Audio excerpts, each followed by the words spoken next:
Kung ang bayan ng Bayambang ay may Guinness World Record holder na St. Vincent Ferrer bamboo statue, ang Alaminos, partikular sa Pilgrimage Island sa Hundred Islands National Park, ay may Jesus the Savior statue.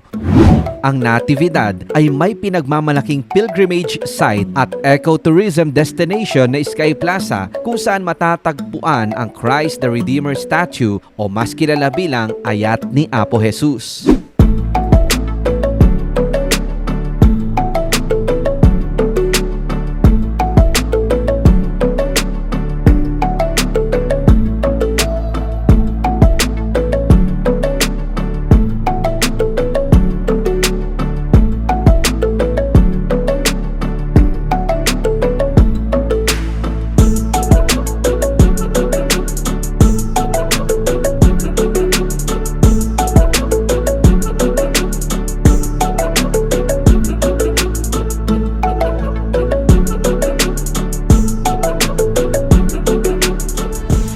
Ang Ayat ni Apo Jesus statue ay may taas na 40 feet at ang kabuuan nito ay yari sa fiberglass. Ayon sa ating source, June 2012 pa nang itayo ito sa mismong lokasyon niya. 2018 po nang una naming mapuntahan ng lugar at maaaring mapanood mga S-Friend ang naidokumentaryo po namin na dating itsura nito sa gala ni Gio. I-type nyo lamang po sa Facebook search ang Sky Plaza Natividad at yun na ang lalabas. O kaya pindutin nyo na lang ang link na nasa description ng episode na ito. Kung ikukumpara nga noon mga S-Friend, basically, talagang naging maayos at mas madali na itong akyatin. Gawa ng mga konkretong mga hagdan paakyat sa burol at sa iba pang mga ginawang developments dito sa atraksyon.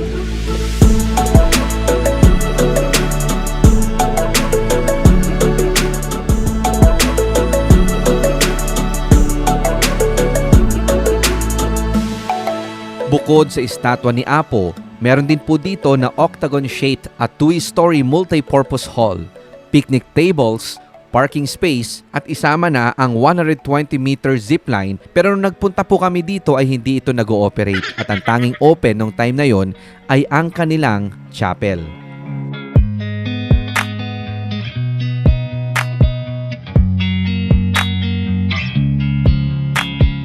Bago makaakyat sa tuktok ng burol, babatiin ka muna ng Arc of Love na siyang daan patungo sa 222 concrete stairways.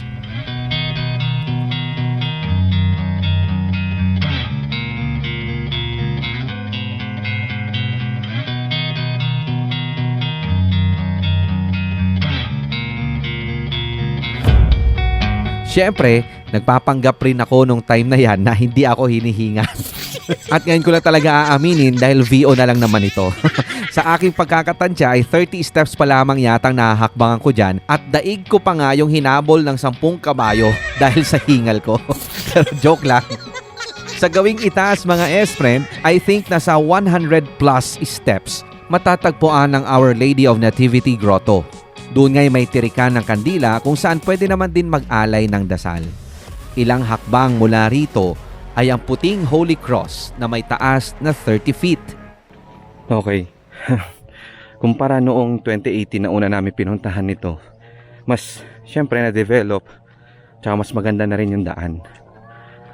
Ito, meron na silang dati, ano lang to mga lupa at sa baku-baku talaga ito. Pero at least ngayon na-develop na since 2018 nga yung first na punta namin. This 2023. Mas na-develop, mas madali na siyang akyatin. Kahit hindi halata. kahit hinihingal na.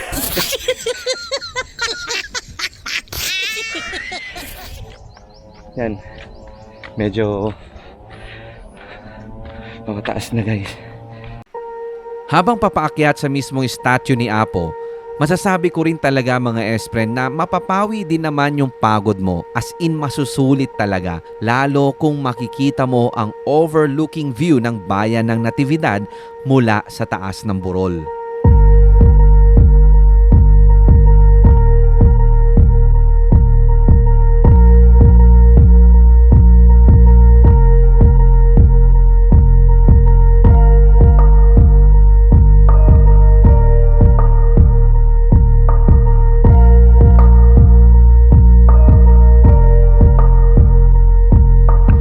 Then, kung hindi ako nakakamali noon mga S-friend, ito yung trail noon eh.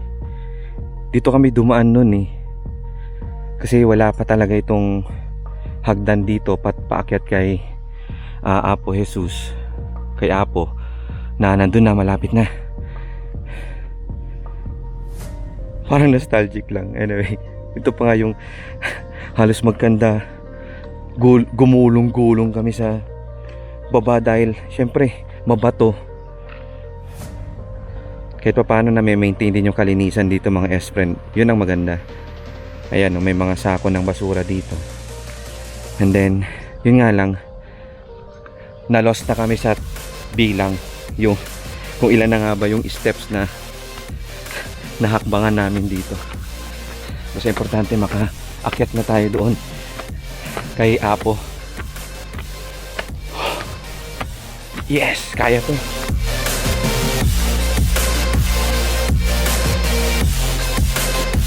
Okay, so baba na tayo mga S-friend.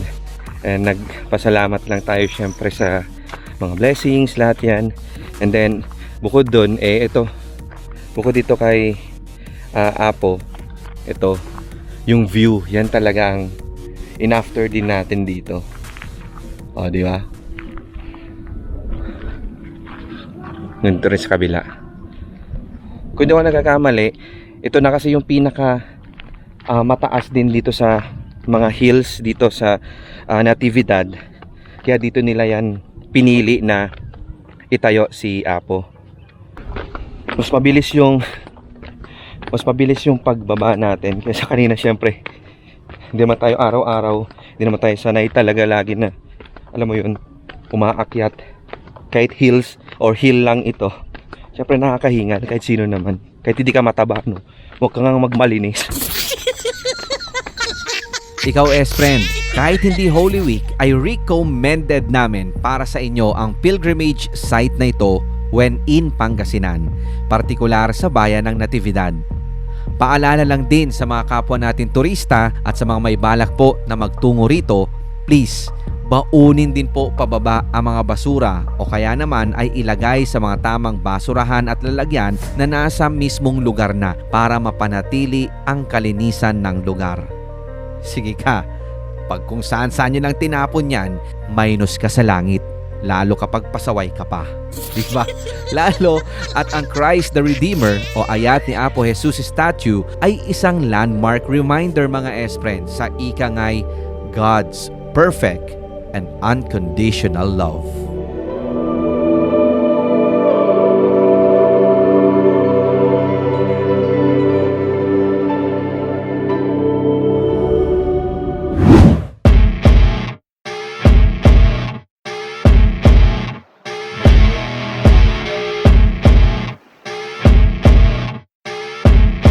Bukod nga sa Sky Plaza, sikat ring puntahan sa lugar ang Maranum Falls. Subalit dahil maraming tao nung pumunta kami doon, nag-plan B po kami, as in pinili na lamang po namin na mag-overnight camp sa Jolly Farm. Yaman din lang at summer, nagtampisaw na rin kami sa malamig at malinaw na tubig ilog na galing rin mismo sa Maranum Falls. Swak na pantanggal umay sa buhay at perfect din sa mga gustong mag-me time with matching natural sounds ng agos ng tubig.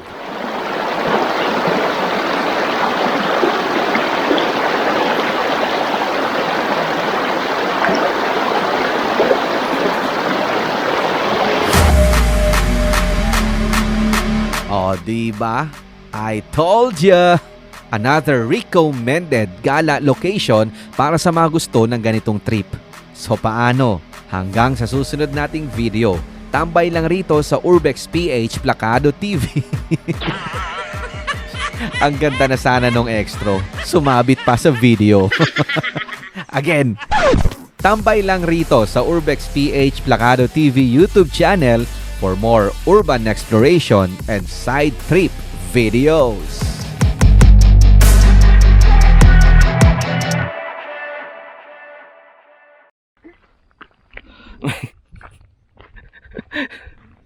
Lahat ng abandon pinatulan.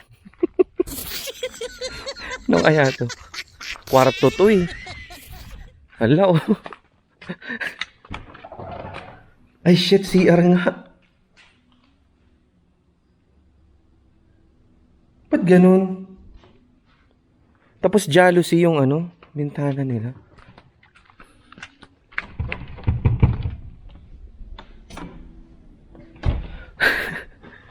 Lahat ng abandon pinatulan. Wala na. Yun lang. Dito po yan sa likod ni ni Apo Jesus. Ayan, mga di ko alam, pero kasi may lababo eh. O, pero parang kwarto to, imposible namang CR lang. CR to ganito. Oo, sigurado. Ano to? Anyway, yun lang.